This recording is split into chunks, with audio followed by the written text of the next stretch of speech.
Good morning guys. Ayan, good morning sa lahat. Nandito tayo ngayon sa Pilipinas na, no?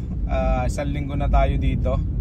At maulan ngayong umaga na ito for a change, no? Kasi for the last week sobrang init dito sa Pilipinas, no? So ngayon medyo umuulan ng konti. So medyo malamig-lamig ang panahon, 27 degrees. Kahapon nasa 42 ang temperature kahapon, kaya sobrang init, no? Parang sinusunog ang ating balat, no? So anyway guys, ang pag-uusapan natin ngayong umaga na to ay yung ating mga challenges ngayong summer, no? So maraming mga challenges pagka ganitong panahon, yung sobrang init ng panahon, maraming mga challenges, no? Unang-una, mortality, sobrang nag-increase ang mortality natin ngayong summer kumpara dun sa medyo malamig-lamig na panahon.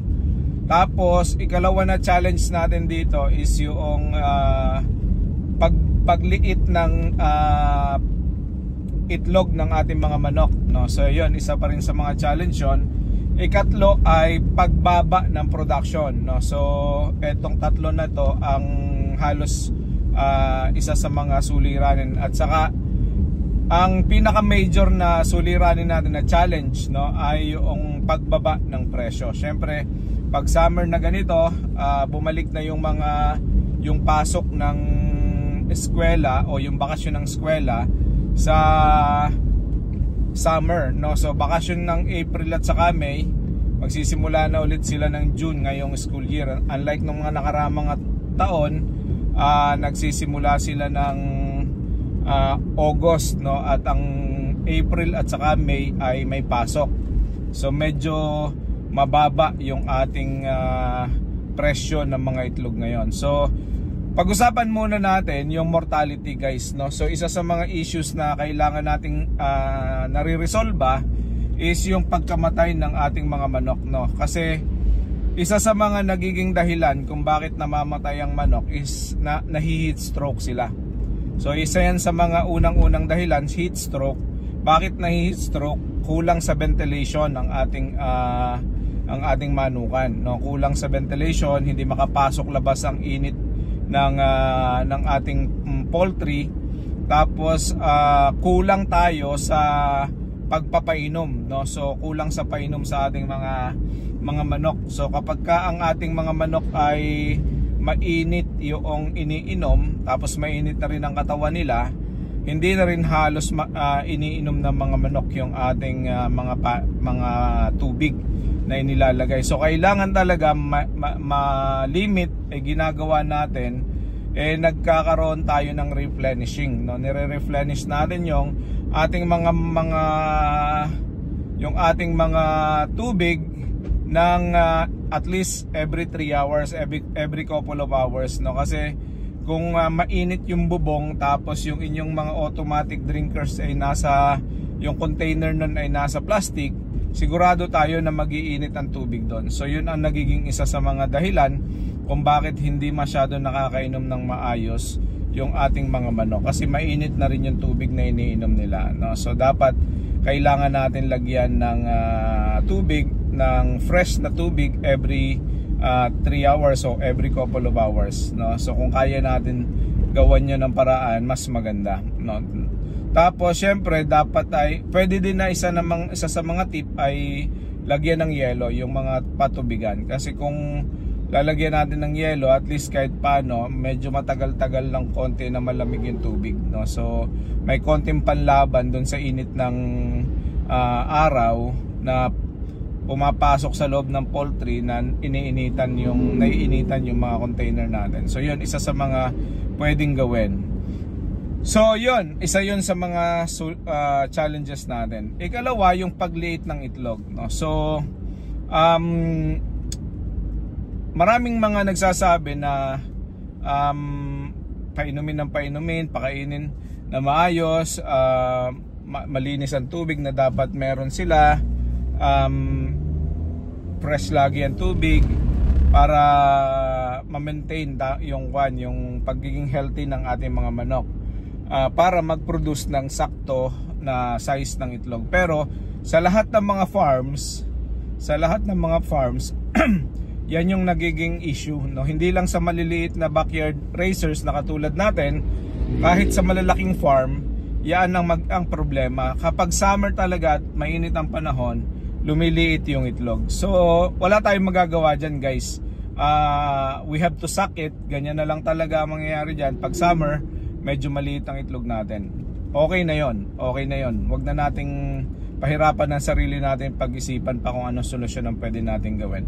Kasi pag naglamig na ulit, June, July, August, babalik sa normal ang itlog ng ating mga manok. So 2 buwan lang naman yan, April at saka May lang, nagkakaroon ng medyo maliit na itlog ang ating mga manok. So okay lang yan. Yung ikatlo nating challenge ay yung pagbaba ng production. So isa din yan sa mga hindi natin maiiwasan, guys. Isa yan sa mga hindi maiiwasan ng mga poultry owners, mga katulad natin na backyard RTL raisers, no? Hindi yan maiiwasan. So kailangan lang natin tanggapin, i-adjust natin yung ating mga financial planning at saka yung ating mga expectation, ibaba lang natin. Kasi minsan isipin natin bakit bumaba, lugi na tayo. Okay lang yan, kasi sa negosyo naman may buwan na malaki ang kita, may buwan na walang kita, no? O may buwan na lugi pa tayo minsan. Pero okay lang yan kasi ganun talaga. Ang may time talaga na ganun, no? So hayaan na natin yon. Now, the last one, guys, ay yung tinatawag natin na pagbaba ng presyo sa market, no? So lahat ng challenges natin, halos hindi natin yan ma-overcome ng positive solution. Kasi itong pagbaba ng presyo, nakadepende yan sa demand, no? So ang pagbaba ng presyo nakadepende sa demand ng itlog na binibili ng market, ng consumer, no? So kung katulad ngayon, pagkas ganitong panahon, summer, walang pasok, mababa ang demand kasi walang gumagamit masyado ng itlog, walang mga nagluluto ng breakfast, tapos kukunti ang bumibili ng itlog sa palengke. Ganyan yung senaryo. So wala talaga tayong masyadong magagawa diyan, kundi sumunod tayo doon sa presyo na itinatakda ng consumer, no? Kasi pag hindi tayo sumunod at nagmatigas tayo na tayo ay doon sa presyo na gusto natin, mabibilhan man siguro tayo, pero mas marami ang matitira sa atin na itlog. Pag natira yung mga itlog, mabubulok yan. Pag nabulok yan, mas malaki yung magiging problema natin, kasi mas malaki yung malulugi natin. Lalo ngayong panahon na to, guys, ang panahon na tag-init ay mabilis masira ang itlog. So kailangan fast moving yung ating mga items, no? Kasi yung ating items ay perishable, no? So isa yan sa mga dapat natin iniisip at tinatandaan, no? So yun, guys, pwede rin naman tayong mag-adjust, no? Huwag nating hilahin yung presyo na sobrang baba. Pakiramdaman lang natin yung ating mga individual markets, kasi meron naman tayong mga individual markets. Meron tayong mga bumibili lang sa mga kapitbahay. Pwedeng doon tubo-tubo pa tayo ng konti lang, kasi hindi talaga mabibili pag sobrang laki ng tinaas mo. Ibaba mo ng konti yung presyo para mas mabilis mabenta yung ating mga itlog, no? Kasi like I said, may hirapan tayo. Katulad namin, guys, ngayon mabagal kaming nagbaba ng presyo. Medyo humina yung mga reseller na bumibili sa amin. Nagpahinga din sila ng pagbibenta. So kapag nagpahinga silang magbenta, ibig sabihin magpapahinga din yung pagkuha ng itlog sa atin. Ibig sabihin matitirahan tayo ng itlog. Pag natirhan tayo ng itlog, magkakaproblema tayo sa stocks, no? Dadaming stocks natin.